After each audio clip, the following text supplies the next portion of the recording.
For most musicians, beginning the recording process can be a venture into the unknown.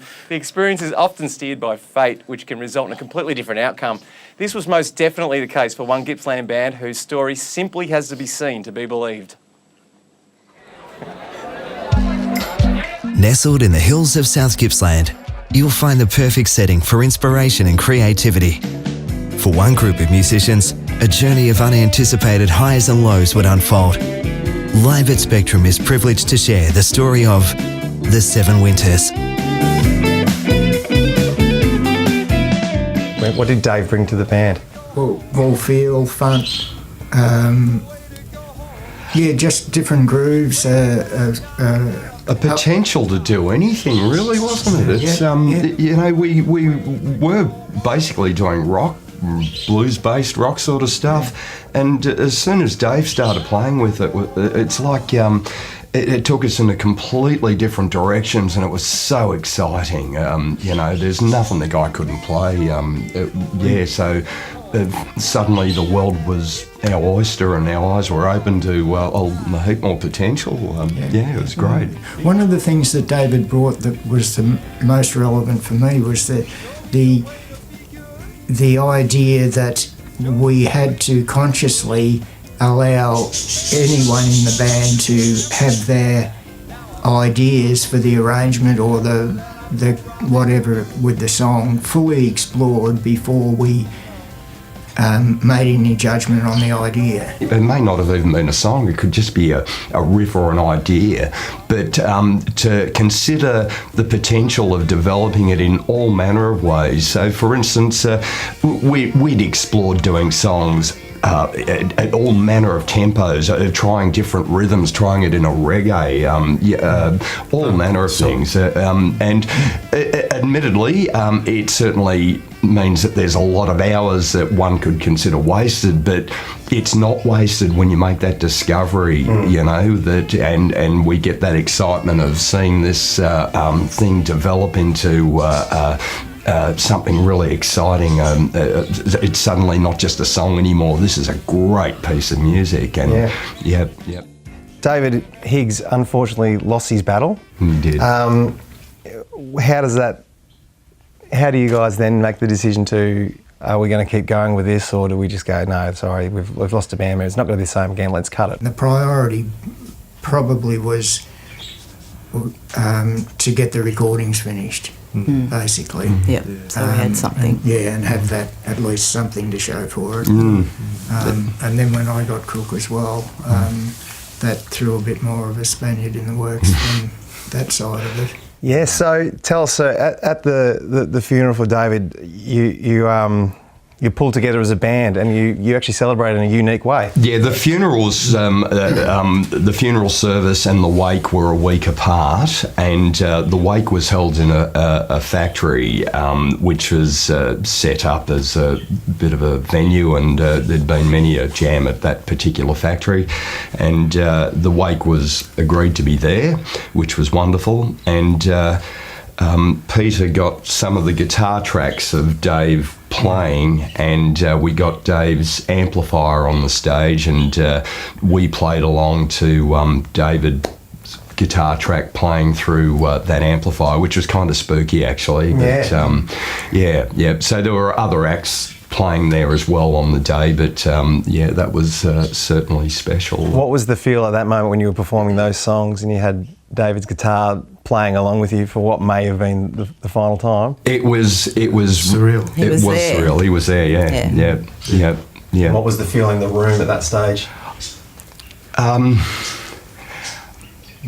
I was kind of spellbound, and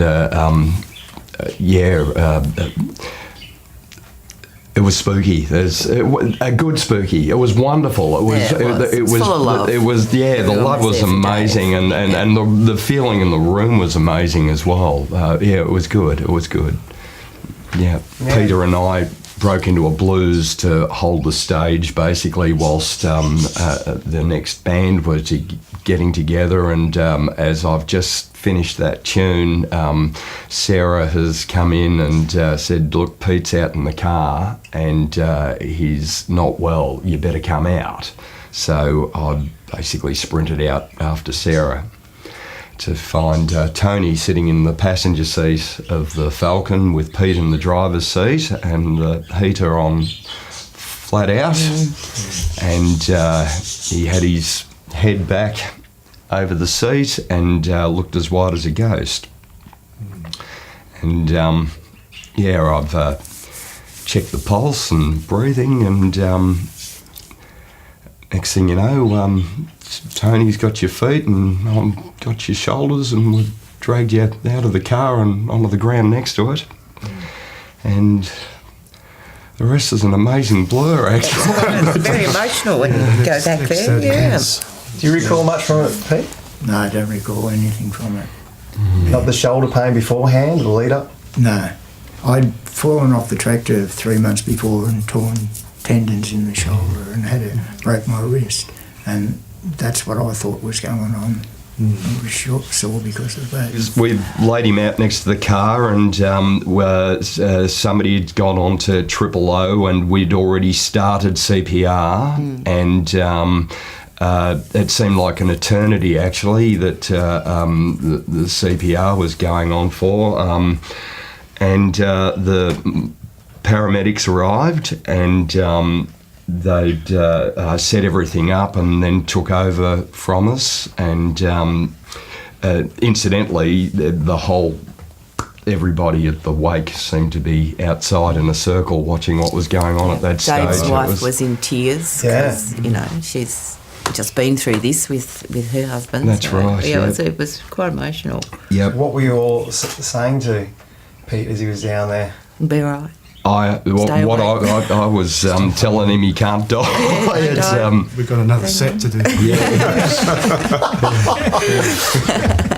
So they zapped him, I think, 3 or 4 times before he came good too, which was really remarkable. I absolutely thought you were gone, mate. 20-minute flatline, I think. Yeah, it was full ball. Probably use it as a tune-up instrument, just tuning up the bass. It was something that chords, I do play those chords occasionally, and to tune your guitar I play those chords, and somehow I just accidentally fell into a song, so that's literally what it was. And I think I played it one night to the guys. I think within half an hour we had a song. Just one of those things that came together like that. It's quite simple and made quite a nice song. I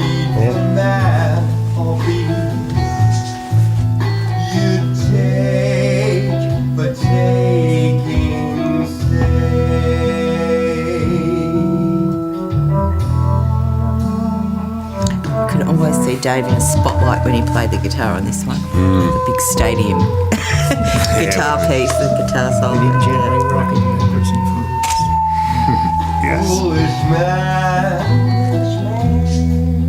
Foolish man, can't you tell that we're straight from the plan? If you read the creed, there ain't no hope for humanity. You take for taking's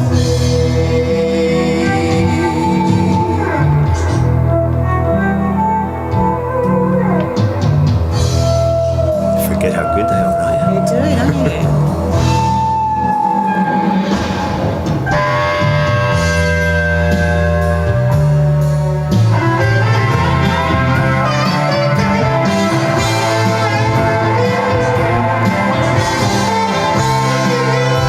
It's just amazing we did this. Don't you think? You think, wow, I was part of this. It's crazy. It really is.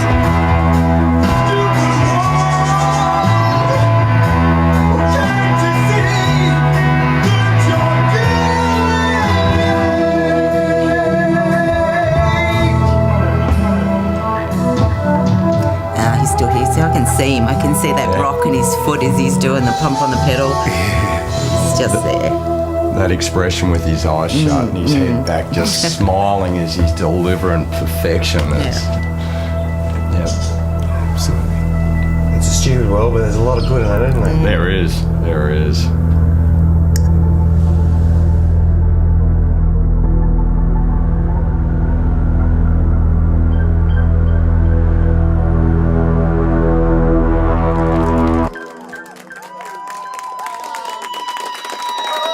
have to say, the Seven Winters, new friends of ours here at Live at Spectrum, it was a real privilege to be able to go down to South Gippsland yesterday and get them to share that story with us. It was extremely emotional.